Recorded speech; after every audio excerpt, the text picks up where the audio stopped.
Hello दोस्तों, नमस्कार, आदाब, सत श्री अकाल। मैं अर्पित कुमार स्वागत करता हूं आप सभी का आपके अपने इस YouTube चैनल पर। UPSC, PSC, banking, SSC, railway, police या फिर किसी भी अन्य एग्जाम में के लिए उपयोगी है। आज का टॉपिक क्या है? Indian economy. हमारी बातों को बिल्कुल ध्यान से सुनेंगे, ठीक है।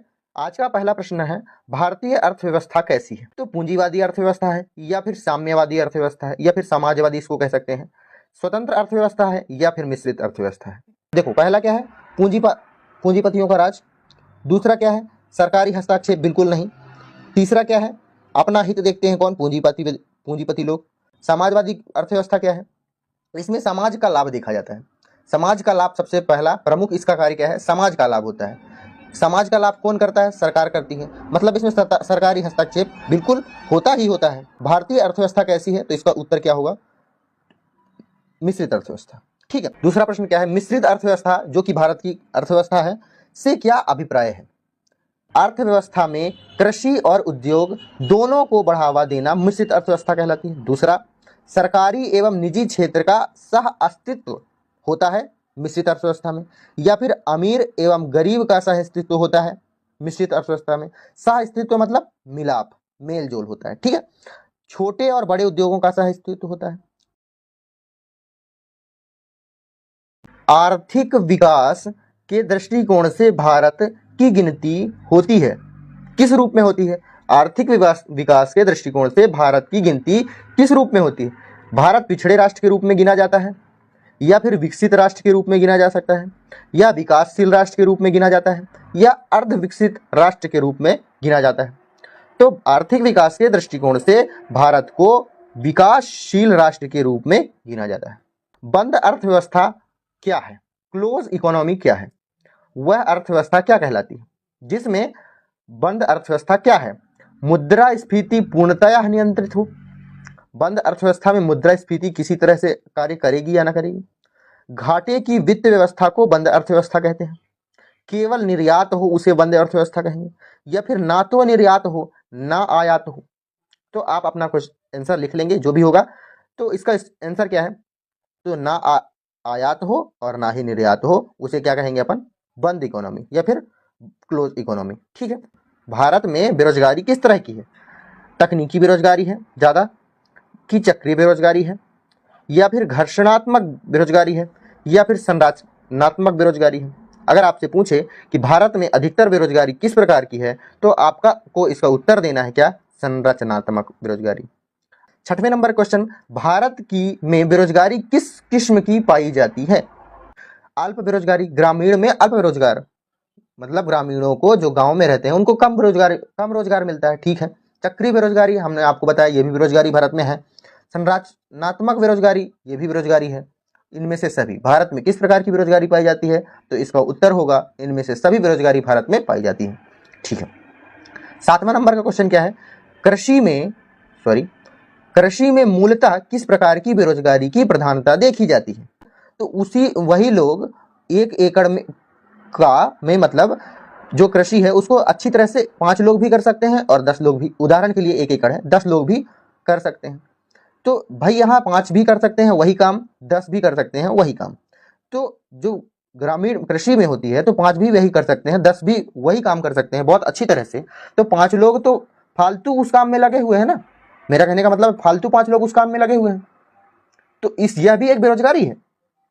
तो लेकिन यह बेरोजगारी दिखती नहीं है। यह बेरोजगारी दिखती नहीं। भाई ये लोग भी तो काम में लगे ही हैं लेकिन दिखती नहीं है। ये भी लगे हैं, लेकिन जो काम 5 लोग कर सकते हैं वो 10 लोग कर रहे हैं। तो जो 5 लोग हैं वो लोग दिखते तो नहीं है बेरोजगार, लेकिन यह बेरोजगार व्यक्ति हैं, ठीक है ना। तो कृषि में मूलतः किस प्रकार की बेरोजगारी होती है? अदृश्य बेरोजगारी, ठीक है। इसका उत्तर सी होगा। 8वां नंबर क्वेश्चन क्या है? कृषि में बेरोजगारी का स्वरूप देखने को मिलता है, कैसा? संरचनात्मक बेरोजगारी, मौसमी बेरोजगारी, घर्षणात्मक बेरोजगारी, या इनमें से सभी? तो संरचनात्मक बेरोजगारी क्या होती है? हमने आपको बताया है कि नहीं बताया है? संरचनात्मक बेरोजगारी क्या होती है? जो आर्थिक संरचना में परिवर्तन के कारण आती है। मान लीजिए हल है, कृषि की बात हो रही है तो हल की बात करेंगे अपन। हल है, हल से भी बेरोजगारी क्या होती है? ये हल है मान लेते हैं, ये हो गया ट्रैक्टर, ये हो गया हल, ये हो गया अपने पास क्या ट्रैक्टर, ये हो गया ट्रैक्टर, ये हल, ये ट्रैक्टर। तो भाई जो काम हल से 5 दिन में होता है वह ट्रैक्टर में 1 दिन में ही हो सकता है।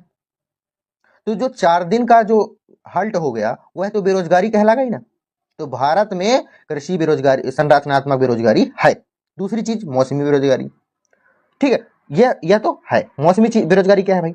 मौसम, भाई पानी अधिकतर किसमें गिरना चाहिए? जून में गिर जाना चाहिए, लेकिन आजकल क्या होता है, पानी जुलाई में गिरता है। अब इतना पैसा तो है नहीं कि सब लोग ट्यूबवेल लगा लें। भाई मौसमी बेरोजगारी, जब मौसम जुलाई में गिरना चाहिए जून में, लेकिन गिर रहा है जुलाई में, तो मौसम के कारण 1 महीने का हल्ट हो रहा है। जो 5 व्यक्ति बैठे हैं काम करने के लिए, कृषि के लिए, तो 1 महीने का उनका हल्ट हो रहा है कि नहीं हो रहा है? हो रहा है। तो अगर ट्यूबवेल होता तो मौसम के कारण ये वाली जो 1 महीने का हल्ट हो रहा है, मौसम के कारण यह वाली बेरोजगारी तो बिल्कुल नहीं आती। ट्यूबवेल होता तो मौसम के कारण बेरोजगारी नहीं आती, लेकिन कृषि में यह बेरोजगारी भारत में देखने को मिल रही है मौसम के कारण। ट्यूबवेल होता तो जून में ही अपन काम कर लेते सब कुछ, ठीक है। अब घर्षणात्मक बेरोजगारी, ठीक है, ये दोनों तो हो चुके ना, इसका मतलब यह, इसका उत्तर तो डी ही होगा। लेकिन सी घर्षणात्मक बेरोजगारी क्या है भाई? भाई कोई व्यक्ति चाह रहा है कि अपन आलू लगा लें, लेकिन दूसरा व्यक्ति कह रहा है कि भाई गेहूं में अपने को ज्यादा फायदा होता है, में अपने को ज्यादा फायदा होता है। तो घर्षणात्मक, जो यहां से यहां तक जा रहे हैं, यहां से यहां तक जा रहे हैं, उसमें जो उत्पन्न होने वाली बेरोजगारी है वह घर्षणात्मक बेरोजगारी कहलाती है। तो 8वें का उत्तर क्या होगा? डी, ठीक है ना। चलिए 9वां नंबर, प्रच्छन्न बेरोजगारी। प्रच्छन्न बेरोजगारी, प्रच्छन्न बेरोजगारी क्या है भाई? पहला, काम के इच्छुक होना, काम करने का इच्छुक होना और काम ना मिलना। बी नंबर, पूरे वर्ष भर प्रत्येक दिन काम ना मिलना। प्रच्छन्न बेरोजगारी क्या है? पहला, काम करने के इच्छुक होना लेकिन काम ना मिलना। यह कौन सा बेरोजगारी हो गया? इसको अपन क्या कहते हैं? ठीक है। दूसरा, पूरे वर्ष भर प्रत्येक दिन काम ना मिलना, यह भी एक प्रकार की बेरोजगारी है। लेकिन प्रच्छन्न बेरोजगारी किसे कहते हैं? प्रच्छन्न बेरोजगारी किसे कहते हैं? विशाल श्रमिक शक्ति, विशाल श्रमिक शक्ति को नियोजित करने के लिए पूंजी का अपर्याप्त होना, पूंजी का अपर्याप्त होना, या फिर आवश्यकता से अधिक लोगों का कार्यरत होना। प्रच्छन्न बेरोजगारी क्या होगी? आवश्यकता से अधिक लोग हों लेकिन कार्य कर रहे हों, भले कम पैसे में कर रहे हो, उसे क्या कहेंगे अपन? प्रच्छन्न बेरोजगारी, ठीक है। इसका उत्तर ये होगा। प्रच्छन्न बेरोजगारी क्या है? आवश्यकता से अधिक लोगों का कार्यरत होना। किसी भी कार्य में 10 लोगों की जरूरत है लेकिन अपन 15 लोगों को काम में लगा रहे हैं, तो यह प्रच्छन्न बेरोजगारी होगी। मतलब दूसरा काम अपने को मिल ही नहीं रहा है, समझ रहे हैं। चलिए 10वां नंबर क्वेश्चन क्या है? वर्तमान समय में देश में किस प्रकार की बेरोजगारी समस्या बहुत ही गंभीर समस्या बनी हुई है? भारत देश में ग्रामीण बेरोजगारी सबसे ज्यादा है कि शहरी बेरोजगारी ज्यादा है, या फिर शिक्षित बेरोजगारी ज्यादा है, या खुली बेरोजगारी ज्यादा है? भाई शिक्षित वर्तमान समय में देश में अधिक से अधिक। क्या प्रश्न है? संरचनात्मक बेरोजगारी का क्या कारण है? संरचनात्मक बेरोजगारी का क्या कारण है? किस कारण से संरचनात्मक बेरोजगारी आती है? पहला, अपस्फीति की अवस्था के कारण। दूसरा, भारी उद्योग की अभिनति मतलब कमी, कच्चे माल की कमी के कारण संरचनात्मक बेरोजगारी होती है, या फिर अपर्याप्त उत्पादन क्षमता के कारण संरचनात्मक बेरोजगारी होती है। इसका उत्तर क्या होगा? अपर्याप्त उत्पादन क्षमता। क्या इसका उत्तर होगा? अपर्याप्त उत्पादन क्षमता के कारण आने वाली बेरोजगारी कौन सी बेरोजगारी कहलाती है? संरचनात्मक बेरोजगारी। दूसरा प्रश्न क्या है? आज का दूसरा प्रश्न है वैश्वीकरण। वैश्वीकरण का क्या अर्थ है? वैश्वीकरण, वैश्वीकरण किसे कहते हैं? किस, उसकी क्या परिभाषा है? अर्थव्यवस्था का एकीकरण वैश्वीकरण कहलाता है, या फिर वित्तीय बाजार का एकीकरण वैश्वीकरण कहलाता है? तीसरा, घरेलू अर्थव्यवस्था का वैश्विक अर्थव्यवस्था के साथ एकीकरण वैश्वीकरण कहलाता है, या फिर अर्थव्यवस्था के विभिन्न खंडों का एकीकरण वैश्वीकरण कहलाता है? तो वैश्वीकरण क्या है? घरेलू अर्थव्यवस्था का वैश्विक अर्थव्यवस्था के साथ समावेशन एकीकरण कहलाता है। मतलब समावेशन या एकीकरण वैश्वीकरण कहलाता है, ठीक है। चलिए तीसरा क्वेश्चन 13वां नंबर, राज्य एवं राष्ट्रीय स्तर पर गरीबी का अनुमान लगाने के लिए जिस नीति आयोग के किसके सूत्र का प्रयोग किया गया है, किस नीति आयोग के सूत्र का उपयोग किया गया है, डाडेकर एवं रथ या बीएस मिन्हास, डीटी लकड़ावाला या पी के वर्धन, किस समिति का उपयोग किया गया है? तो आपको इसका उत्तर क्या है, डीटी लकड़ावाला।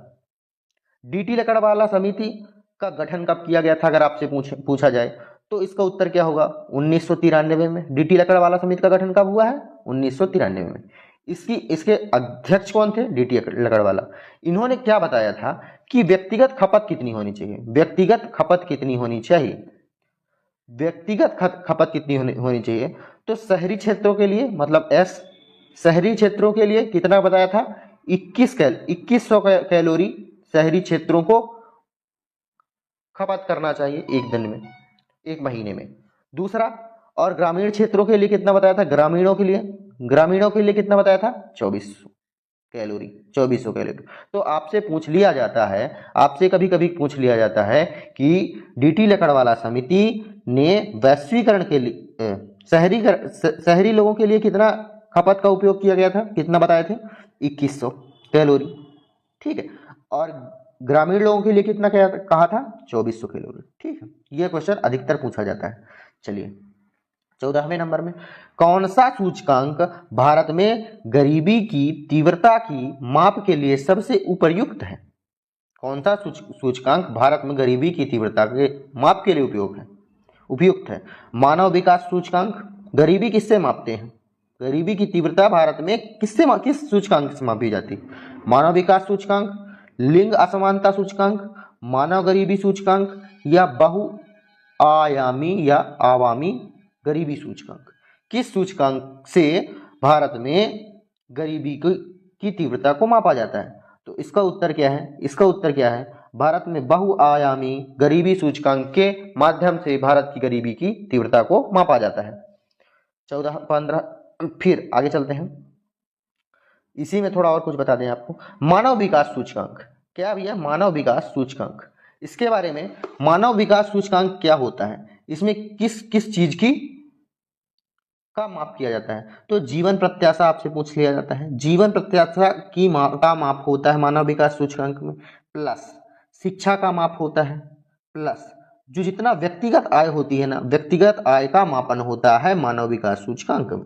किस चीज का, जीवन प्रत्याशा, शिक्षा, तीसरा प्रति व्यक्ति आय। लिंग असमानता सूचकांक, लिंग असमानता सूचकांक, ये लिंग असमानता क्या होती है? जो भी व्यक्ति 15 वर्ष का हो, या वो महिला हो या वो पुरुष हो, 15 वर्ष के हों, जो जिसमें श्रम शक्ति में भागीदारी में जितनी दर होती है, मान लीजिए ये 100 है, महिलाएं 100 हैं और पुरुष सिर्फ 80 हैं, तो इसमें असमानता कितने की हुई, 20 की असमानता। तो लिंग असमानता सूचकांक कितना कहला गया, 20, ठीक है। फिर मानव गरीबी सूचकांक देश के एक समुदाय, चलो ठीक है, मानव विकास, सिर्फ ये समझ लो मानव गरीबी सूचकांक कब से स्टार्ट किया गया है? तो 1997 से भारत में मानव गरीबी सूचकांक आता है। इसका उत्तर क्या था, डी नंबर, ठीक है। अगले क्वेश्चन, 15वां नंबर क्वेश्चन क्या है, मानव विकास सूचकांक HDI, ह्यूमन डेवलपमेंट इंडेक्स, किसी अर्थशास्त्री की देन है, किस अर्थशास्त्री की देन है? तो इसका उत्तर क्या है, एडम स्मिथ। मानव विकास सूचकांक किसने दिया था, एडम स्मिथ ने। यह आर्थिक विकास सूचकांक है। अमर्त्य सेन ने कौन सा सूचकांक दिया था, वैश्विक सामाजिक सूचकांक किसने दिया था, वैश्विक सामाजिक सूचकांक अमर्त्य सेन ने दिया था। कीन्स ने क्या दिया था, रोजगार सिद्धांत, ठीक है, रोजगार सिद्धांत। 16वां नंबर क्वेश्चन, निम्न में से कौन मानव विकास सूचकांक से संबंधित नहीं है? मैंने आपको क्या बताया था, जीवन प्रत्याशा, जीवन प्रत्याशा के लिए पूरा जी लिखा था, ठीक है। शिक्षा के लिए एस लिखा था, प्रति व्यक्ति आय के लिए भी लिखा था। शिक्षा, प्रति व्यक्ति आय और जीवन प्रत्याशा। जीवन दर, ह्यूमन डेवलपमेंट इंडेक्स की कोई शैली नहीं है, ये वाला नहीं है, इसका मतलब ये तीनों होंगे। से संबंधित नहीं है, तो इसका उत्तर क्या होगा? कौन सा संबंधित नहीं भैया? कौन सा संबंधित नहीं है? तो जीवन दर। ठीक। 17वां नंबर क्वेश्चन क्या है? राज्य स्तरीय मानव विकास रिपोर्ट जारी करने वाला प्रथम राज्य कौन सा था? राज्य स्तरीय मानव विकास रिपोर्ट जारी करने वाला राज्य सबसे पहला कौन था? केरल था, या राजस्थान था, या मध्य प्रदेश था, या उत्तर प्रदेश था? इसका उत्तर आप कमेंट बॉक्स में लिखेंगे। ठीक है, चलिए 18वें नंबर क्वेश्चन क्या है? मानव विकास रिपोर्ट पहली बार कब प्रकाशित हुई है? मानव विकास रिपोर्ट पहली बार कब प्रकाशित हुई थी? तो इसका उत्तर क्या होगा? 1990 में। तब अर्थशास्त्री कौन थे? महबूब उल हक अर्थशास्त्री कौन थे जो मानव विकास रिपोर्ट प्रकाशित करने वाले थे? तो पहला कौन था? अमर्त्य सेन, दूसरा महबूब उल हक। ठीक है, चलिए 19वें नंबर क्वेश्चन में, यूएनडीपी की मानव विकास रिपोर्ट में भारत को किस श्रेणी में रखा गया है? यूएनडीपी की मानव विकास रिपोर्ट में भारत को किस श्रेणी में रखा गया है? तो मध्यम मानव विकास श्रेणी, मध्यम मानव विकास श्रेणी में यूएनडीपी की रिपोर्ट में भारत को रखा गया है। 20वां नंबर के क्वेश्चन क्या है? भारत में निर्धनता के स्तर का आकलन किया जाता है। क्या उसका आकलन किस स्तर पर किया जाता है? विभिन्न राज्यों में प्रति व्यक्ति आय के आधार पर किया जाता है, या फिर परिवार की औसत आय के आधार पर किया जाता है, या फिर परिवार के उपयोग व्यय के आधार पर किया जाता है, देश में मलिन वस्तुओं के आधार पर किया जाता है? तो इसका उत्तर क्या होगा? परिवार के उपभोग व्यय के आधार पर किया जाता है। तो अपना उत्तर क्या हुआ? उत्तर क्या है? परिवार के उपभोग व्यय के आधार पर भारत में निर्धनता स्तर के आकलन किया जाता है। ठीक है, 21वें नंबर क्वेश्चन क्या है? निम्न में से कौन सा एक असमानता घटाने का उपाय नहीं है? न्यूनतम आवश्यकता कार्यक्रम नहीं है, या फिर अर्थव्यवस्था का उदारीकरण करके असमानता घटाया जा सकता है क्या, या फिर कर का रोपण करके किया जा सकता है, या फिर भूमि सुधार करके असमानता घटाया जा सकता है? किस किस उपाय से असमानता को घटाया जा सकता है? तो फिर उसका उत्तर आपको अपने से मिल जाएगा। ठीक है, तो न्यूनतम आवश्यकता कार्यक्रम लाकर असमानता को घटाया जा सकता है। तो इसका मतलब हाँ, अर्थव्यवस्था का उदारीकरण करके किया जा सकता है कि नहीं किया जा सकता है? तो किया जा सकता है। करारोपण अर्थव्यवस्था को उदारीकरण करके मानव में असमानता घटाया जा सकता है कि नहीं? तो इसका उत्तर ये तो नहीं होगा, ये होगा। इसका उत्तर अर्थव्यवस्था का उदारीकरण करके मानव में असमानता घटाने का ये कोई उपाय नहीं है। ठीक है, क्योंकि अर्थव्यवस्था का उदारीकरण करोगे तो एक एक इंसान को तो अपन कुछ नहीं कर सकते, जिसके पास जितना पैसा होगा उसी हिसाब से वह कार्य कर देगा। 22वां नंबर, अल्प विकसित देशों में गरीबी का मुख्य कारण है। क्या कारण है? स्वैच्छिक निष्क्रियता है, या फिर आय में असमानता है, या फिर सांस्कृतिक गतिविधियों का अभाव है, या फिर लोगों की बुद्धि में अभाव है? अल्प विकसित देशों में गरीबी का मुख्य कारण क्या था? क्या मुख्य कारण है? स्वैच्छिक निष्क्रियता, क्या वहां के लोग कार्य करना नहीं चाहते, या फिर वहां की आय में असमानता है, किसी को एक कार्य के लिए 10 रुपए दिया जाता है और दूसरे कार्य को 100 रुपया दिया जाता है उसी कार्य के लिए? तो ऐसा भी बिल्कुल नहीं है, ऐसा भी बिल्कुल नहीं है। आय में असमानता, आय में असमानता के कारण ही अल्प विकसित देशों में गरीबी का मुख्य कारण है। क्या कारण है? आय में असमानता। सांस्कृतिक गतिविधियां, भाई सांस्कृतिक गतिविधि तो दोनों में सब तरह से समान होगी, लोगों में बुद्धि तो वहां भी होगी और यहाँ भी होगी। स्वैच्छिक निष्क्रियता, क्या वहां कार्य नहीं करना चाहते, इस कारण से गरीबी है? बिल्कुल नहीं। आय में असमानता के कारण अल्प विकसित देशों में गरीबी का मुख्य कारण है। भाई किसी को 100 रुपये मिल रहा है, किसी को 10 रुपये मिल रहा है, आय में असमानता गरीबी है। ठीक है, चलिए अगला क्वेश्चन, किसी अर्थव्यवस्था किसी अर्थव्यवस्था में क्षेत्रों को सार्वजनिक और निजी क्षेत्रों में किस आधार पर वर्गीकृत किया जाता है? किस आधार पर किया जाता है? कच्ची सामग्रियों का प्रयोग करके, या फिर आर्थिक गतिविधियों का स्वरूप, या फिर उद्यमों का स्वामित्व, या फिर रोजगार की शर्तें? इसका उत्तर क्या होगा? उद्यमों का स्वामित्व। किसी अर्थव्यवस्था में क्षेत्रों को सार्वजनिक और निजी क्षेत्रों में किस आधार पर वर्गीकृत किया जाता है? उद्यमों का, भाई आदमी उद्यम करने वाला जो होता है वो प्राइवेट सेक्टर का है या फिर सरकारी है। उद्यमों का स्वामित्व से पता चलता है ना कि इसका प्रभु कौन है, किसने, प्राइवेट सेक्टर के इंसान ने स्टार्ट कराया है या फिर सरकारी सेक्टर के इंसान ने स्टार्ट कराया है। उद्यमों का के स्वामित्व के उपयोग से ही अपने को पता चलता है, वर्गीकरण होता है। चलिए, हरित सूचकांक किसके द्वारा विकसित किया गया था? यह यूपीएससी सिविल सेवा में पूछा गया था 2014 में। ठीक है, तो किसके द्वारा उपयोग किया गया था? विश्व बैंक का पर्यावरणीय एवं सामाजिक सुस्थिर विकास विभाग के द्वारा, या फिर संयुक्त राष्ट्र कार्यक्रम विभाग के द्वारा, या फिर संयुक्त राष्ट्र कार्यक्रम विभाग के द्वारा, दोनों एक ही है, या क्योटो प्रोटोकॉल के द्वारा।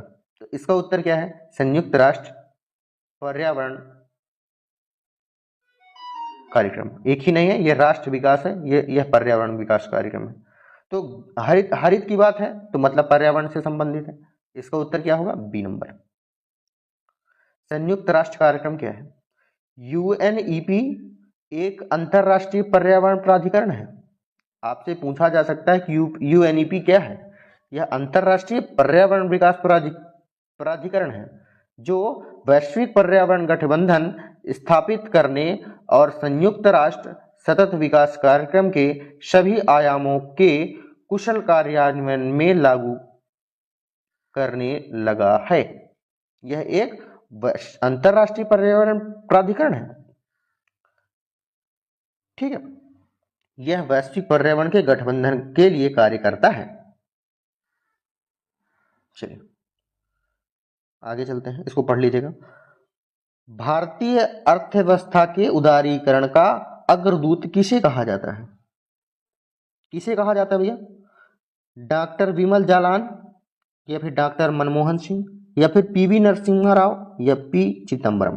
किसे कहा जाता है? क्या भारतीय अर्थव्यवस्था के उदारीकरण का अग्रदूत किसे कहा जाता है? तो इसका उत्तर क्या है? डॉक्टर मनमोहन सिंह को भारतीय अर्थव्यवस्था के उदारीकरण का अग्रदूत। में राष्ट्रीय आय का आकलन सबसे पहले किसने किया है? राष्ट्रीय आय का आकलन भारत में सबसे पहले किसने किया है? तो इसका उत्तर क्या है? दादा भाई नौरोजी। दादा भाई नौरोजी जी ने भारत में सबसे पहले राष्ट्रीय आय का आकलन किया है। ठीक, अब भाई इनका दूसरा नाम अगर पूछा जाए कि दादा भाई नौरोजी को और क्या कहते थे, तो ग्रैंड ओल्ड मैन इनका अन्य नाम है।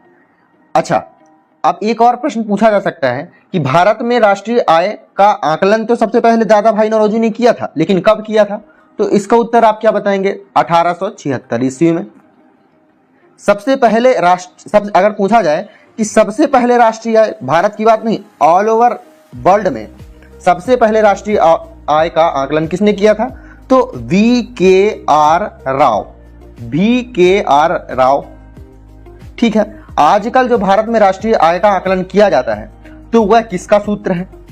तो पीसी महालनोबिस, जिन्होंने यह सूत्र कब दिया था? 1949। अब स्पीड से रिवीजन।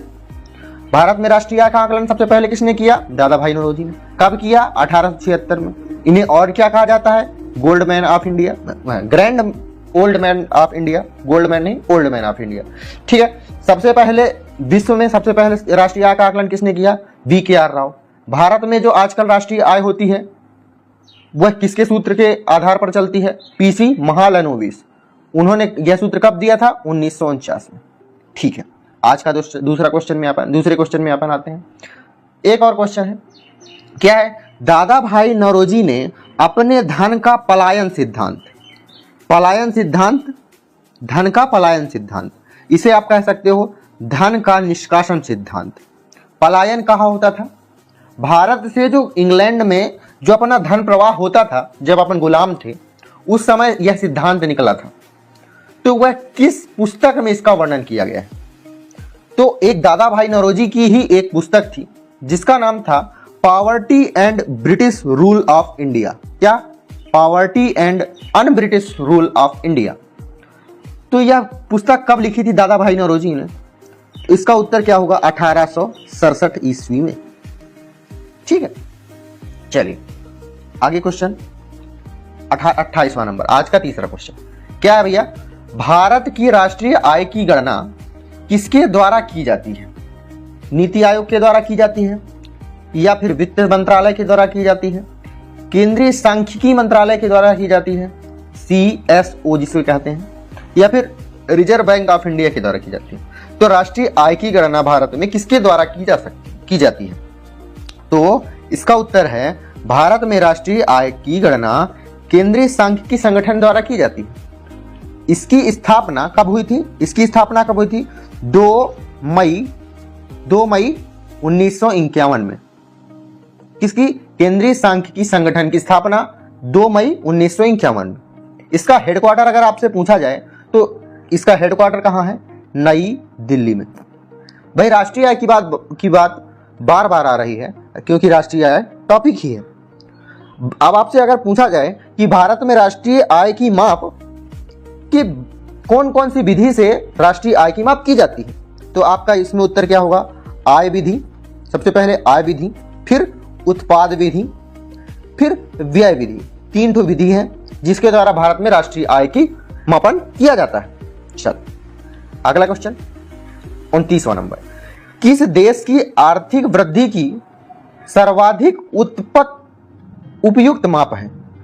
मतलब किसी देश की आर्थिक वृद्धि की माप जो है सबसे उपयुक्त, मतलब उचित माप किसके द्वारा है?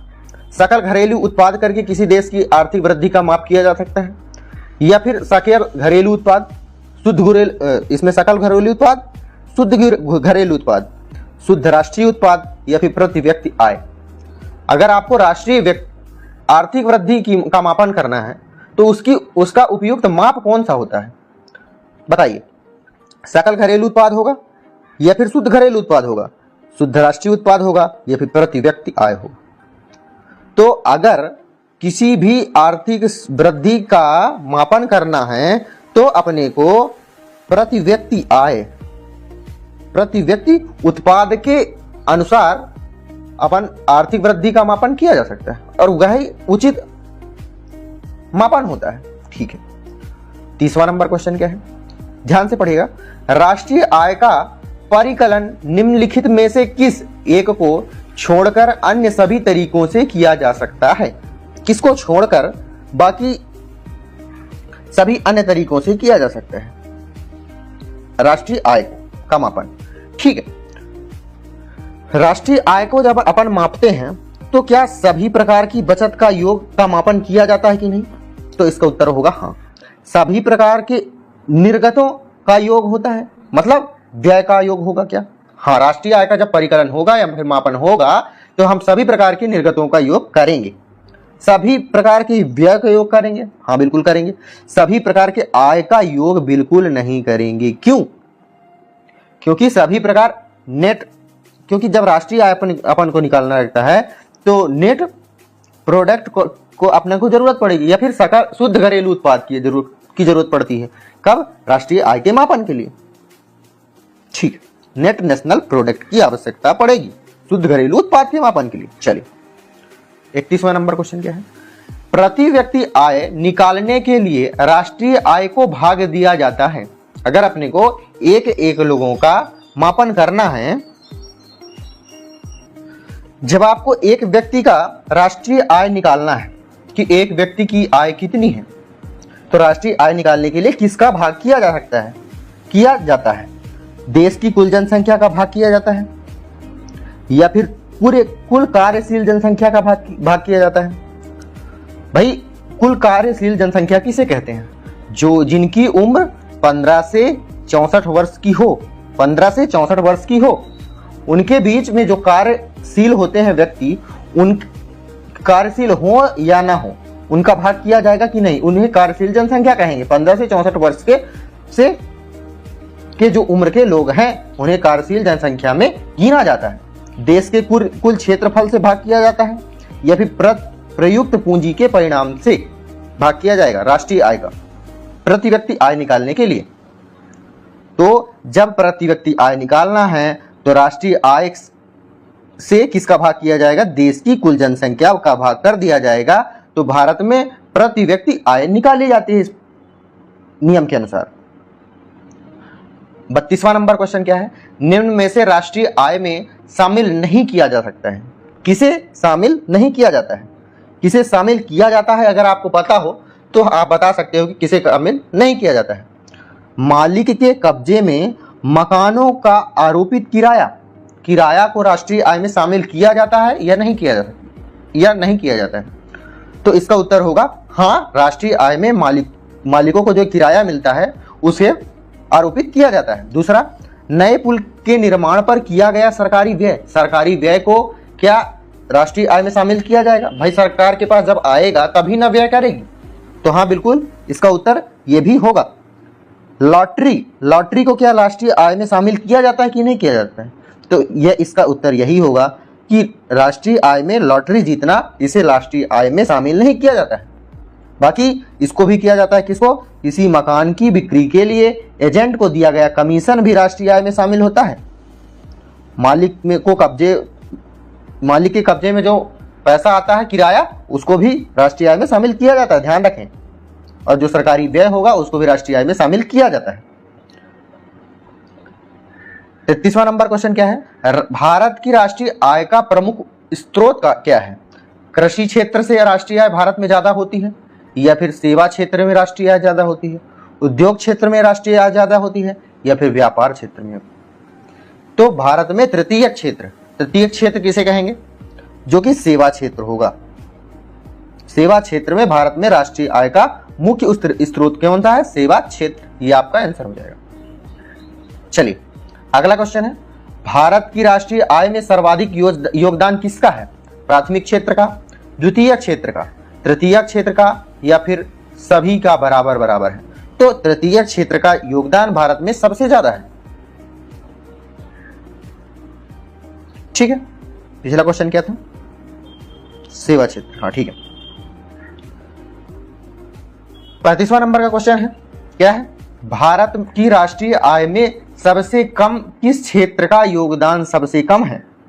प्राथमिक क्षेत्र का योगदान सबसे कम है या फिर द्वितीय क्षेत्र का योगदान सबसे कम है, तृतीय का या फिर इनमें से कोई नहीं? भारत में राष्ट्रीय आय का सबसे कम योगदान प्राथमिक क्षेत्र का है, फिर उसके बाद तृतीय क्षेत्र का है, फिर उसके बाद द्वितीय क्षेत्र का है। नहीं सॉरी, प्राथमिक फिर द्वितीय फिर तृतीय का है। ठीक है। भारत की राष्ट्रीय आय की गणना किस आधार पर की जाती है? चालू मूल्यों के आधार पर की जाती है या फिर स्थिर मूल्यों के आधार पर की जाती है या फिर इन दोनों मूल्यों के आधार पर की जा सकती है या फिर इनमें से कोई नहीं? तो भारत में जो राष्ट्रीय आय है उसकी गणना चालू मूल्यों के आधार पर की जाती है। किस मूल्यों के आधार पर? चालू मूल्यों के आधार पर। ठीक है, चालू मूल्य होता क्या है? इसको अपन नॉमिनल जीडीपी कहते हैं। नॉमिनल जीडीपी जो वर्तमान वर्ष है उसमें जो प्रचलित कीमत है। जैसे अपने को राष्ट्रीय आय निकालनी है 2023 की, ठीक है, तो इस समय जो निरमा की कीमत होगी, निरमा का जो कीमत होगी आज के डेट पे वही कीमत अपन लेंगे। ठीक है, साबुन की जो होगी, सब्जी की जो होगी, दाल की होगी, रोटी की जो भी कीमत होगी, उन्हीं कीमतों के आधार पर 2023 के राष्ट्रीय आय की गणना की जाएगी। ठीक है। स्थिर मूल्य क्या होता है? जो आधार मूल्य होता है, आधार वर्ष होता है। जैसे 2012 को अपन आधार वर्ष मानते हैं, 2012 को अपन आधार वर्ष मानते हैं, तो अपने को अगर 2023 का राष्ट्रीय आय निकालना है तो इसका आधार वर्ष अपन क्या माने हैं? 2012 में जो कीमत रही होगी देखो, जैसे यहाँ पहले कीमत कितने की थी? 20 की थी, किसी भी चीज़ की मान लो, और ये 70। जैसे शक्कर की कीमत मान लेते हैं 20 रुपये किलो थी, आज 2023 में 70 है। तो यहाँ से इसमें कितना अंतर आया, 50 का अंतर आया।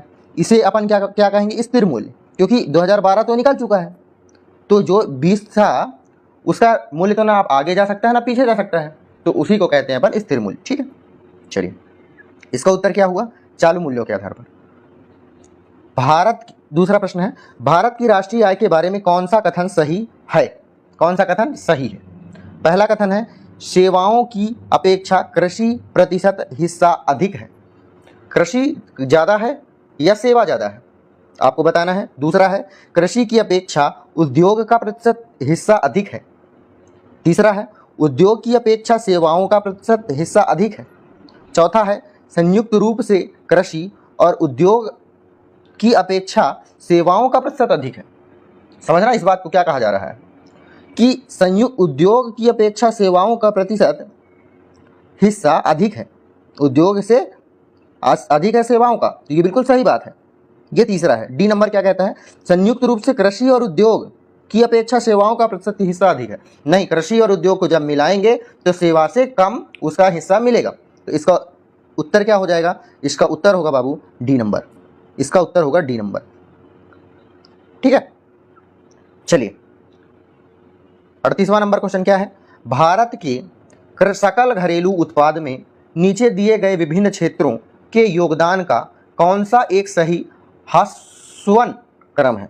सही क्रम कौन सा है? सही क्रम कौन सा है? इसको हटा दो तब भी चलेगा। सही क्रम कौन सा है? सेवा कृषि, सेवा उद्योग कृषि, या सेवा कृषि उद्योग, उद्योग सेवा कृषि, उद्योग कृषि सेवा?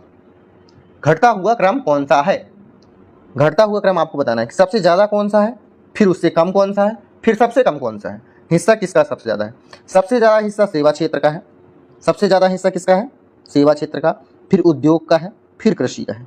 तो इसका मतलब ये कि क्या हो गया, ए नंबर आपका ऑप्शन सही हो गया। ठीक है, और फिर अगला क्वेश्चन है, राष्ट्रीय आय निकालने के लिए, राष्ट्रीय आय निकालने के लिए NNP net national product, net national product में से किसे घटाया जाता है? राष्ट्रीय आय निकालने के लिए नेट नेशनल प्रोडक्ट में से किसको घटाया जाता है? अप्रत्यक्ष कर को, या फिर पूंजी उपयोग कर को, उपभोग कर को, या इमारत या सब्सिडी को, या ब्याज को? नेशनल राष्ट्रीय आय निकालने के लिए अपने को जीडीपी निकालना है, जीडीपी निकालना है, जीडीपी निकालना है। उसके लिए अपन को क्या करना है, एनएनपी में से क्या घटाना पड़ता है? नेट नेशनल प्रोडक्ट में से क्या घटाना पड़ता है? तो इसका उत्तर होगा अप्रत्यक्ष कर को घटाना पड़ता है, अप्रत्यक्ष कर को। ठीक है, अगला क्वेश्चन क्या है, 40 number question, GNP gross national product से एनएनपी नेट नेशनल प्रोडक्ट निकालने के लिए निम्न में से किसको घटाया जाता है? ह्रास को घटाया जाता है। ह्रास मतलब जो कमी होती है, कोई सामान बनाने में कुछ हिस्सा टूट जाता है, कुछ कहीं भी टूट जाता है, या फिर कुछ खराब हो जाता है, कुछ वेस्ट हो जाता है, उसे ह्रास कहते हैं। ब्याज या फिर कर या सब्सिडी किसे घटाया जाता है? जीएनपी ग्रॉस नेशनल प्रोडक्ट में से एनएनपी निकालने के लिए। तो इसका उत्तर क्या होगा आपको बताना है, आपको कमेंट बॉक्स में। ठीक है, 41वां नंबर क्या है क्वेश्चन, सकल राष्ट्रीय उत्पाद में से अगर मूल्य ह्रास घटा देंगे, सकल राष्ट्रीय उत्पाद नेट नेशनल प्रोडक्ट में से मूल्य ह्रास घटा देंगे तो आपको क्या मिल जाएगा बताना है। प्रति व्यक्ति आय मिलेगी, या फिर निवल राष्ट्रीय उत्पाद मिलेगा, या व्यक्तिगत आय मिल जाएगी, या सकल घरेलू उत्पाद मिलेगा। सकल राष्ट्रीय उत्पाद में से मूल्य ह्रास अगर आप घटा देंगे तो आपको उत्तर में क्या मिलेगा? निवल राष्ट्रीय उत्पाद मिलेगी, निवल राष्ट्रीय उत्पाद। ठीक है, अगला क्वेश्चन, पहले क्वेश्चन पढ़ना है फिर आपको बताना है। सकल घरेलू उत्पाद के बारे में निम्न कथनों में पर विचार करना है। पहला है, यह एक वर्ष में एक देश की सीमा के अंदर बनी सभी वस्तुओं एवं दी गई वस्तुओं के बाजार मूल्य है। क्या? सकल घरेलू उत्पाद। क्या कह रहा है? एक वर्ष में देश की सीमाओं के अंदर बनी सभी वस्तुओं एवं दी गई वस्तुओं के का बाजार मूल्य है। ठीक है, ध्यान रखना, क्या बोला है? बाजार मूल्य, बाजार मूल्य बोला है। क्या बोला है? बाजार का मूल्य। दूसरा क्या है? दूसरा है यह एक अनुबद्ध समय अवधि में देश के अंदर उत्पादित समस्त अन्य वस्तुओं एवं सेवाओं के लिए कुल व्ययों का के बराबर होता है। तो आपको बताना है कि सकल घरेलू उत्पाद के बारे में कौन सा कथन सही है, सही कौन सा है। तो आपको बताना है कि सही कौन सा है। तो सकल घरेलू उत्पाद होता क्या है? जो भी देश के अंदर सीमाओं में बनी हुई सभी वस्तुओं एवं दी गई सेवाओं का बाजार मूल्य होता है, वही सकल घरेलू उत्पाद कहलाता है। ठीक है, अगला क्वेश्चन, राष्ट्रीय आय अनुमान की गणना करते समय निम्न में से किसको ध्यान में रखा जाता है? राष्ट्रीय आय निकालने के लिए किसको ध्यान में रखा जाता है? निर्यात मूल्य को जोड़ा जाना और आयात मूल्य को घटाया जाना, या फिर निर्यात और आयात दोनों मूल्य को जोड़ा जाता है, निर्यात मूल्य को घटाया जाता है और आयात मूल्य को जोड़ा जाता है, निर्यात और आयात दोनों मूल्य को घटाया जाता है। जब भी राष्ट्रीय आय का अनुमान लगाते हैं तो किसको क्या किया जाता है? आयात और निर्यात, आयात को जोड़ा जाता है, निर्यात को घटाया जा सकता है। बताओ ना क्या करना है, इसका उत्तर क्या होगा? जब भी राष्ट्रीय आय निकालते हैं दोस्तों तो क्या करते हैं? निर्यात मूल्य को जोड़ते हैं और आयात मूल्य को घटाया जाता है। अपन कितना बेचे इसको जोड़ा जाता है, कितना बेचे उसको जोड़ा जाता है और कितना खरीदे उसको घटाया जाता है, तब अपने को राष्ट्रीय आय मिलती है। ठीक है, अगला क्वेश्चन, किसी राष्ट्र की राष्ट्रीय आय होती है, क्या होती है? सरकार का वार्षिक राजस्व, उत्पादन कार्यों का योगफल, सार्वजनिक क्षेत्र में उद्यमों का अधिशेष, या फिर निर्यात में आयात घटाकर राष्ट्रीय आय क्या होती है? उत्पादन कार्यों का योगफल ही क्या कहलाता है? राष्ट्रीय आय। लेकिन जब भी राष्ट्रीय आय निकाली जाती है तो अभी पिछले क्वेश्चन में बताए निर्यात को में आयात को घटाया जाता है, लेकिन पूछ रहा है राष्ट्रीय आय क्या होती है? उत्पादन कार्यों का योगफल ही क्या कहलाता है? राष्ट्रीय आय कहलाती है। ठीक है, चलिए थोड़ा क्या है टिपिकल क्वेश्चन है। किसी देश का निवल राष्ट्रीय उत्पाद होता है, क्या होता है? सकल घरेलू उत्पाद में मूल्यह्रास भत्ते को घटाकर, या सकल घरेलू उत्पाद में विदेशी और निवल आय को जोड़कर, सकल घरेलू उत्पाद में विदेशों से निवल आय को घटाकर, सकल घरेलू उत्पाद में मूल्यह्रास भत्ते घटाकर। जब अपने को नेट नेशनल प्रोडक्ट निकालना होता है तो क्या किया जाता है? जब भी अपने को नेट नेशनल प्रोडक्ट निकालना होता है तो सकल घरेलू उत्पाद में विदेशों से निवल आय को जोड़ दिया जाता है। विदेशों से जो अपनी आय होती है तो उसे अपन को क्या करते हैं? जोड़ते हैं। तो इसका उत्तर क्या होगा? ये वाला। ठीक है, अगला क्वेश्चन, अंतरराष्ट्रीय समुद्र में भारतीय मछुआरों द्वारा पकड़ी गई मछलियां निम्न में से किसकी जीडीपी का हिस्सा है? श्रीलंका का, भारत तथा श्रीलंका का, भारत का, या भारत और इंडोनेशिया का? बताना है। अंतरराष्ट्रीय समुद्र पानी में भारतीय मछुआरों द्वारा, इंटरनेशनल समुद्री क्षेत्रों में जो भी भारतीय मछुआरे मछली पकड़ते हैं तो वह किसकी जीडीपी में जाता है? तो अंतरराष्ट्रीय जो भी समुद्र होगा तो अंतरराष्ट्रीय समुद्र में किसी का भी अधिकार नहीं होता है, जो वहां कार्य करेगा उसी का अधिकार माना जाएगा। ठीक है, तो इसका उत्तर क्या होगा? भारतीय मछुआरा पकड़ रहा है तो भारतीय जीडीपी में जाएगा। राष्ट्रीय आय लेखांकन की वर्तमान श्रृंखला के लिए आधार वर्ष कितने से बदलकर कितना कर दिया गया है? आपको आधार वर्ष बताना है कि मान लीजिए 2023 का अपने को आधार वर्ष निकालना है, 2023 का। ठीक है, तो पहले इसका आधार वर्ष क्या रखा गया था, कहां से बदलकर कहां कर दिया गया है?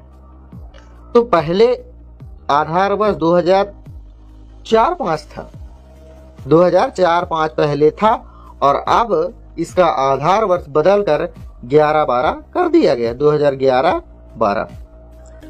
सरकार के कुल राजस्व और कुल व्यय के बीच अंतर होता है, कितना अंतर, क्या अंतर होता है, क्या कहलाता है? जो अंतर होता है वह क्या कहलाता है?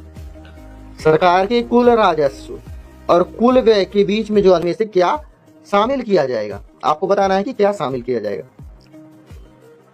तो इसमें क्या शामिल किया जाएगा, परिवार द्वारा कुल वस्तुओं और सेवाओं पर उपगत किया गया व्यय। अपन क्या करेंगे, इसको शामिल करेंगे, ठीक है ना। अगला प्रश्न अपना क्या है, किसी देश का सकल घरेलू उत्पाद जीडीपी है क्या है, एक वर्ष में उत्पादित होने वाले व्यापार योग्य सामानों का कुल व्यय मूल्य, या फिर एक वर्ष के भीतर मौद्रिक और गैर मौद्रिक वस्तुओं और सेवाओं का कुल मूल्य।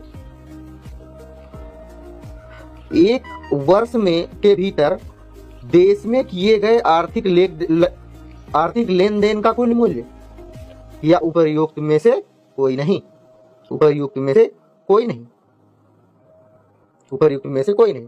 तो आपको बताना है, क्या बताना है कि जीडीपी क्या है।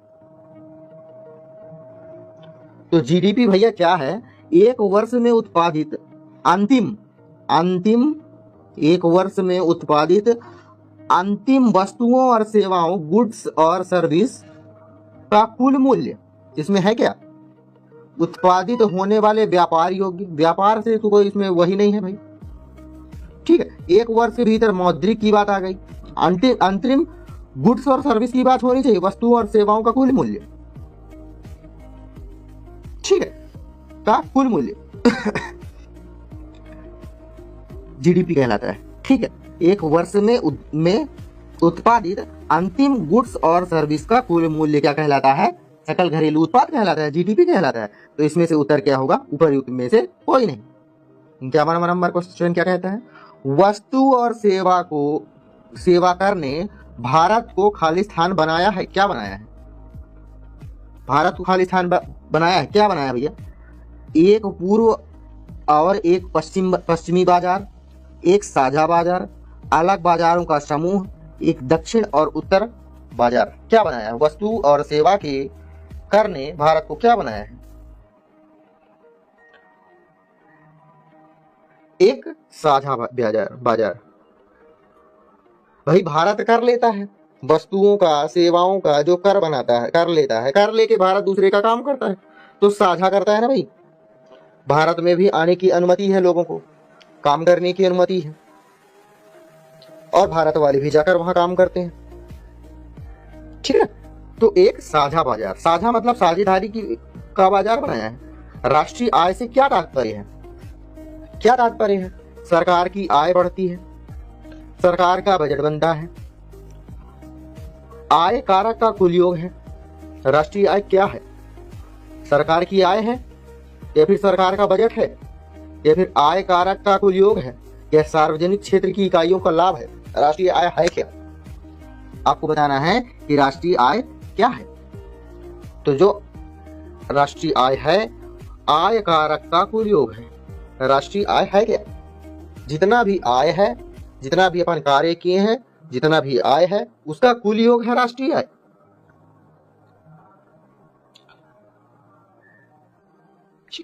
जो सार्वजनिक कार्य होता है उसमें जितनी आय अपने को मिलती है वही राष्ट्रीय आय है, गुड्स और सर्विस की, ठीक ना। चलिए अगला क्वेश्चन, फिर नंबर क्वेश्चन क्या कहता है, निम्न में से कौन सी गतिविधि सकल घरेलू उत्पाद की गणना नहीं करती।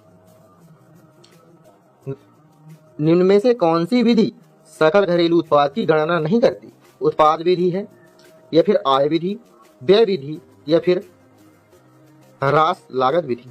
अरे क्या हो जाता है, ह्रास लागत विधि सकल घरेलू उत्पाद की गणना नहीं करती। तो सकल घरेलू उत्पाद की गणना आय विधि, उत्पाद विधि से भी की जाती है, आय विधि से भी की जाती है, व्यय विधि से भी की जाती है, लेकिन ह्रास लागत विधि से नहीं की जाती है। ठीक, अगला क्वेश्चन, ठीक है, ठीक है। राष्ट्रीय आय वस्तुओं और सेवाओं का वह शुद्ध उत्पादन है, वह शुद्ध उत्पादन है जो एक वर्ष की अवधि में देश की उत्पादन प्रणाली में अंतिम उपभोक्ता के हाथ में पहुंचता है। राष्ट्रीय आय की यह परिभाषा किसने दी। परिभाषा पूछ रहा है कि यह जो परिभाषा है वह किसने दी। कौन सी परिभाषा? जो एक वर्ष की अवधि में देश की उत्पादन प्रणाली में अंतिम उपभोक्ताओं के हाथ में पहुंचता है राष्ट्रीय आय की यह परिभाषा किसने दी? सर मार्शल ने, पीगू ने, या साइमन कुजनेट्स ने, या फिर संयुक्त राष्ट्र। अगला क्वेश्चन है, नॉमिनल जीडीपी के लिए कौन सा कथन ठीक है? नॉमिनल जीडीपी के लिए कौन सा कथन ठीक है?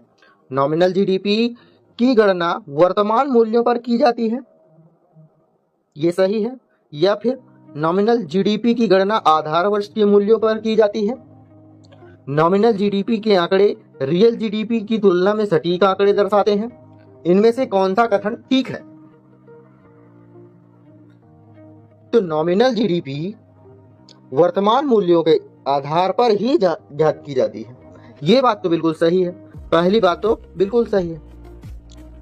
आधार वर्ष के मूल्यों पर की जाती है, लेकिन वर्तमान के आधार वर्ष के मूल्यों पर की जाती है, वर्तमान मूल्यों के आधार पर की जाती है, आधार वर्ष के मूल्यों के आधार पर नहीं की जाती है। मतलब केवल एक ही सही है। ठीक है, अगला क्वेश्चन 56वां नंबर क्वेश्चन क्या कहता है? जीडीपी की गणना में किसके द्वारा किए गए कार्यों के उत्पादन को जोड़ा जाता है? गृहिणी के कार्यों को, जो घर में औरतें काम करती हैं उस कार्यों को, अध्यापक द्वारा स्वयं के बालक को पढ़ाने के लिए के कार्य को जोड़ा जाता है। जो ध्यान देना है, किसको जोड़ा जाता है किसको नहीं जोड़ा जाता है, इसमें आपको हटाना पड़ेगा। ठीक है, पुराने शेयरों की बिक्री के मूल्यों को जोड़ा जाता है कि नहीं जोड़ा जाता है? एक कारीगर द्वारा बनाए गए मकान के निर्माण को जोड़ा जाता है कि नहीं जोड़ा जाता है? आपको बताना है कि जीडीपी की गणना किसके द्वारा किए गए कार्यों को जोड़ा जाता है। तो जो एक आदमी जो अपना कार्य करेगा, उसमें जो मकान निर्माण का कार्य करेगा, जो कारीगर है, तो उसको उसका इनकम मिलेगा ना भाई। जो काम करेगा उसको अब उसका मालिक तो पैसा देगा उसको, और वह राष्ट्रीय आय में जुड़ेगा। जो घर में औरतें काम करती है इसको नहीं जोड़ा जाता है। अध्यापक अपने बालक को पढ़ाता है, किसी अन्य के बालक को थोड़ी पढ़ा रहा है, उसका पैसा थोड़ी ले रहा है, तो उसको बिल्कुल नहीं जोड़ा जाएगा। पुराने शेयरों, जो पुराने शेयर हो गए हैं भाई, उसकी बिक्री कर लेगा भाई। वो पुराने शेयर पिछले वर्ष के हैं, उसको पिछले वर्ष के आधार वर्ष में जोड़ा जाता है। ठीक है, आधार वर्ष में नहीं, सॉरी, जीडीपी में जोड़ा गया है। तो पुराने वर्षों के पुराने शेयरों को इस बार भी जोड़ दोगे तो फिर मिक्सचर नहीं हो जाएगा। ठीक है, इसका मतलब अंतिम क्वेश्चन अंतिम आंसर है। ठीक है, बाजार मूल्य पर राष्ट्रीय आय और शुद्ध राष्ट्रीय उत्पाद के बीच के अंतर को किस रूप में जाना जाता है? बाजार मूल्य पर राष्ट्रीय आय और शुद्ध राष्ट्रीय उत्पाद के अंतर को क्या कहते हैं? राष्ट्रीय ऋण हस्तांतरण कहते हैं, या फिर शेष विश्व के वर्तमान स्थानांतरण कहते हैं, या शुद्ध अप्रत्यक्ष कर कहा जाता है, या फिर उपरोक्त सभी कहा जाता है। राष्ट्रीय आय और शुद्ध राष्ट्रीय उत्पाद के बीच में जो अंतर होता है, किस चीज का अंतर होता है? जो शुद्ध प्रत्यक्ष का अप्रत्यक्ष कर होता है उसका अंतर होता है। शुद्ध राष्ट्रीय उत्पाद में शुद्ध अप्रत्यक्ष कर को जोड़ दिया जाता है तो राष्ट्रीय आय कहलाता है। ठीक है ना। अगला क्वेश्चन है, प्रयोज्य आय के लिए निम्न में से कौन सा कथन सही है? सही है बताना है आपको। प्रयोज्य आय निजी आय और अप्रत्यक्ष करों के बीच का अंतर है, या फिर प्रयोज्य आय व्यक्तिगत आय और अप्रत्यक्ष करों के बीच का अंतर है, या फिर प्रयोज्य आय निजी आय और अप्रत्यक्ष करों के बीच का अंतर है, या फिर प्रयोज्य आय व्यक्तिगत आय और प्रत्यक्ष करों के बीच का अंतर है। आपको बताना है कि प्रयोज्य आय है क्या। जो एक व्यक्ति की आय होती है, एक व्यक्ति की जो आय होती है और अप्रत्यक्ष कर, जो अप्रत्यक्ष कर दूसरा वही व्यक्ति देता है, इसके बीच का जो अंतर होता है वही प्रयोज्य आय कहलाती है। जैसे एक व्यक्ति की आय 200 रुपये है, मान लेते हैं एग्जाम्पल के लिए 200 रुपये, और यह सरकार को टैक्स कितना देता है, अब प्रत्यक्ष कर कितना टैक्स कितना देता है, 50 रुपये दे देता है मान लेते हैं। तो जो 150 रुपये बचा ना, वह क्या कहलाएगा, प्रयोज्य आय कहलाएगा। ठीक है, जब आपको टॉपिक जब पढ़ाएंगे तब बहुत अच्छे तरीके से समझाया जाएगा। 59वां नंबर क्या क्या कहता है क्वेश्चन, निम्नलिखित में से कौन सा देश राष्ट्रीय आय के लिए सही है, देश की राष्ट्रीय आय के लिए सही है। यदि बचत किसी देश के भीतर निवेश से अधिक होती है तो राष्ट्रीय आय में वृद्धि होगी कि नहीं होगी, आपको बताना है। यदि बचत देश के भीतर निवेश से अधिक होती है तो राष्ट्रीय आय गिर जाएगी। यदि बचत किसी देश के भीतर निवेश से अधिक हो जाती है तो राष्ट्रीय आय में उतार चढ़ाव होगा। या फिर यदि बचत किसी देश के भीतर निवेश से अधिक होती है तो राष्ट्रीय आय स्थिर रहेगी। तो आपको ध्यान देना है, ध्यान से सुनिएगा इस क्वेश्चन को, यह राष्ट्रीय आय के लिए बहुत ज्यादा इंपॉर्टेंट क्वेश्चन है। ठीक है, यदि किसी देश की बचत के भीतर निवेश से अधिक होती, बचत देश के भीतर निवेश से अधिक होती है, निवेश से अधिक होगी क्या, बचत यदि निवेश से अधिक होगी तो राष्ट्रीय आय में घटोत्तरी होगी, मतलब घटेगा राष्ट्रीय आय। बचत ज्यादा होगी, निवेश कम होगा, सॉरी, बचत देश के भीतर निवेश से अधिक होगा, वही बात है ना। यदि बचत निवेश से अधिक हो जाएगा, अपन कुछ ज्यादा चीज रख लेंगे और कम चीज बेचेंगे तो वृद्धि होगी कि घटोत्तरी होगी, घटेगी, राष्ट्रीय आय घटेगी। तो यह तो बिल्कुल गलत हो गया क्योंकि इसमें लिखा है वृद्धि होगी। दूसरा बात, यदि बचत किसी देश के भीतर निवेश से अधिक होती है, वही तो है, गिर जाएगी, ये बिल्कुल सही होना चाहिए। और दूसरी बात, यदि बचत किसी देश के भीतर निवेश से अधिक हो जाती है तो राष्ट्रीय आय स्थिर रहेगी, ये सही है, स्थिर रहेगी भैया, स्थिर रहेगी। जरूरी नहीं कि आय बढ़ेगी कि घटेगी, ये दोनों के दोनों गलत हो जाएंगे। अगर स्थिर वाली बात है तो ये बिल्कुल सही होगा। ध्यान से इस क्वेश्चन को पढ़िएगा, इसके बाद इसके आंसर पे जाइएगा। ठीक है, आज का शायद यह अंतिम क्वेश्चन होगा। सकल राष्ट्रीय उत्पाद पर विचार करते हुए निम्नलिखित में से कौन सा आवश्यक नहीं है। एक निश्चित अवधि के भीतर विदेशियों द्वारा किया गया शुद्ध निवेश, एक निश्चित अवधि के भीतर किए गए कुल निजी निवेश। क्वेश्चन एक बार और पढ़ते हैं, हमारे कुछ समझ में नहीं आया।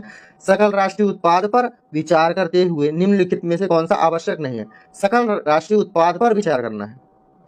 एक निश्चित अवधि के भीतर विदेशियों द्वारा किया गया शुद्ध निवेश सकल राष्ट्रीय उत्पाद कहलाता है, या फिर एक निश्चित अवधि के भीतर किए गए कुल निजी निवेश को राष्ट्रीय आय कहते हैं, सकल राष्ट्रीय उत्पाद कहते हैं, या फिर एक निश्चित अवधि के भीतर सरकार द्वारा की गई वस्तुओं की कुल खरीद को भी कहते हैं, या निश्चित अवधि के भीतर किसी देश के नागरिकों की कुल प्राप्ति आय को राष्ट्रीय उत्पाद कहते हैं। तो राष्ट्रीय उत्पाद क्या किसे कहेंगे, सकल राष्ट्रीय उत्पाद किसे कहेंगे, एक निश्चित अवधि के भीतर किसी देश के नागरिकों की कुल प्राप्ति या फिर व्यक्तिगत आय को ही सकल राष्ट्रीय उत्पाद कहा जाता है।